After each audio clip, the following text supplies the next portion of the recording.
Students, मैं प्रवीण कुमार सिंह आप सभी लोगों को कक्षा 12 विषय भूगोल अध्याय सेकंड विश्व जनसंख्या वितरण घनत्व वृद्धि के बारे में अध्ययन करा रहा हूं।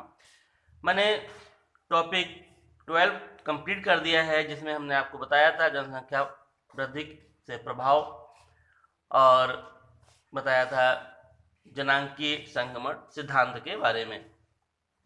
बच्चों, मैं आज बात करता हूं जनांकीय संक्रमण की अवस्थाएं।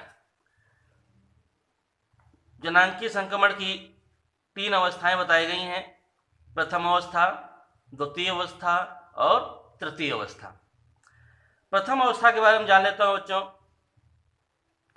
इसमें क्या होता है कि प्रथम अवस्था में उच्च जन्म दर तथा उच्च मृत्यु दर होती है। यानी ये ऐसी अवस्था है जिसमें जन्म लेने वालों की संख्या भी बहुत होती है और मरने वालों की भी संख्या बहुत होती है।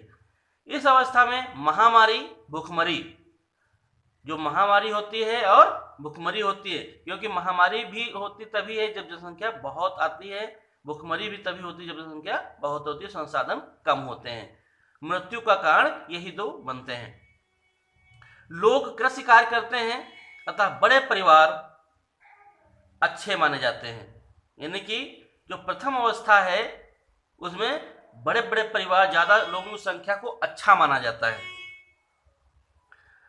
लोगों के अशिक्षित होने से साक्षरता और प्रौद्योगिकी का स्तर नीचा रहता है। यानी कि जो प्रथम अवस्था है, इस अवस्था में लोग अशिक्षित ज्यादा होते हैं और जो साक्षरता और प्रौद्योगिकी मीन्स टेक्नोलॉजी का जो स्तर होता है बहुत ही निम्न होता है।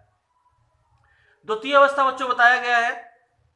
द्वितीय अवस्था में, इस अवस्था में ऊंची प्रजननशीलता, यानी कि इस अवस्था में जो प्रजनन दर होती है, यानी जन्म लेने वालों की संख्या ज्यादा होती है, प्रजननशीलता समय के साथ घट जाती है। यानी कि जिस हिसाब से प्रथम अवस्था में क्या होती है, उच्च होती है, तो यहां पर धीरे धीरे क्या होता है, घट जाती है,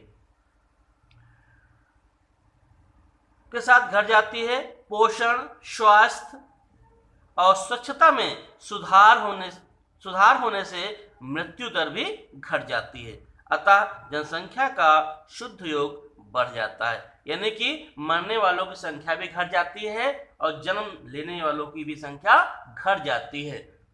तो इस तरह से जो उनका जनसंख्या होती है वो शुद्ध जनसंख्या निकल करके आ जाती है। वास्तव में कितनी जनसंख्या होनी चाहिए ये क्लियर हो जाता है। आगे बच्चों देखता हूं तृतीय अवस्था। ये बहुत ही अच्छी अवस्था है।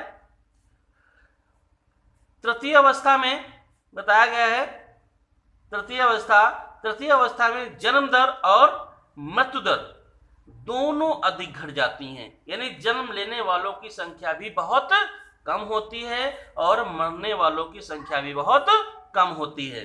अतः जनसंख्या या तो स्थिर रहती है अथवा वर्तमान समय में विश्व के अनेक देश जनसंख्या संक्रमण के अवस्था से गुजर रहे हैं। यानी कि बहुत से ऐसे देश हैं जिनमें जनसंख्या बहुत ज्यादा है, बहुत से ऐसे देश हैं जिनमें जनसंख्या बहुत कम है। इनका प्रमुख कारण क्या है, जनांकीय संक्रमण, इससे गुजर रहे हैं। बच्चों, मैं एक ग्राफ के माध्यम से आपको बताना चाहूंगा, जो जनांकीय संक्रमण सिद्धांत का ही ग्राफ बनाया गया है, आप देख सकते हैं इसको।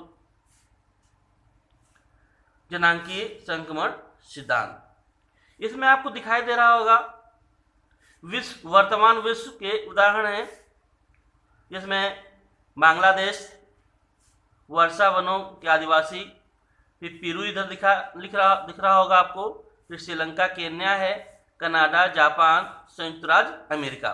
पहले मैं बात करता हूं बच्चों इस साइड की, जो ऐसे देख लेते हैं, ये उच्च उतार चढ़ाव है और ये इधर निम्न उतार चढ़ाव है। ये प्रथम अवस्था है, द्वितीय अवस्था है, तृतीय अवस्था है। प्रथम अवस्था की मैं बात करता हूं, अगर आप देख रहे हैं यहां पे जन्म लेने वालों की संख्या और मरने वालों की संख्या बराबर है। जन्म ले रहे हैं और मर रहे हैं, ये बराबर। ये कौन से देश ऐसे हैं जो कृषि क्षेत्र से जुड़े हुए हैं, अशिक्षित हैं? ये ऐसे देश जैसे आपका बांग्लादेश के आदिवासी लोग हैं, ये वहां कैसी स्थिति है। दूसरी मैं बात करता हूं अगर सेकेंड अवस्था की, इसमें आप देख रहे हैं ये ग्राफ जो बनाया गया है, देख रहे हैं ऐसे जन्म लेने वालों की संख्या और मरने वालों की संख्या। सेकेंड स्टेज में जन्म भी ले रहे हैं लेकिन कम ले रहे हैं, मर भी रहे हैं तो कम मर रहे हैं, यानी पहले यहाँ ज्यादा मर रहे थे, यहाँ पहले ज्यादा जन्म दे रहे थे, धीरे धीरे क्या हो रहा है, ये ग्राफ नीचे की ओर जा रहा है। तो ये स्थिति कहाँ की थी, पहले ये पेरू की थी और ये श्रीलंका केन्या की स्थिति है।